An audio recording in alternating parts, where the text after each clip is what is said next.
ఒక రైతుగా ప్రభుత్వం మనకిచ్చే బోనస్ అట్లేదు కానీ బోనస్ మాకు ఇస్తాను. పోతే మహిళలకు అవకాశం ఏంటంటే ఇది ప్రయాణంగా పొందడానికి చాలా సంతోషంగా ఉంది. ఇంకా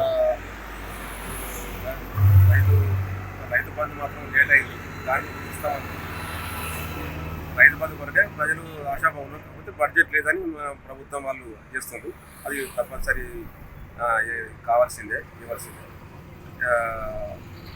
వేరే ఏంటంటే ఇప్పుడు ఉద్యోగాలు, ప్రభుత్వ ఉద్యోగాలు కూడా పిల్లలు మా దగ్గర కూడా పిల్లాడు సెలెక్ట్ అయ్యిండు, జాబ్ సెలెక్ట్ అయ్యిండు. పిల్లలకు అప్పటికి అప్పుడు 10 సంవత్సరాల మనకు అసలు ఉద్యోగాలే రాలేదు, ఏం రాలేదు. ఈ గవర్నమెంట్లో మాత్రం మా దగ్గర కూడా పిల్లలు మంచి మంచి సంతోషంగా ఉన్నారు. బడి పిల్లలు కానీ వాళ్ళ స్కూల్ అది కానీ అది కానీ. పోతే వ్యవసాయం దాని గురించి కూడా మంచి ప్రోగ్రెస్. 500 రూపాయలు అన్నది కంపల్సరీ ఇస్తున్నారు వాళ్ళు. కాకపోతే కొంచెం ఒక రోజు 2 రోజులు అటు ఇటు లేట్గా డబ్బులు పడతాయి.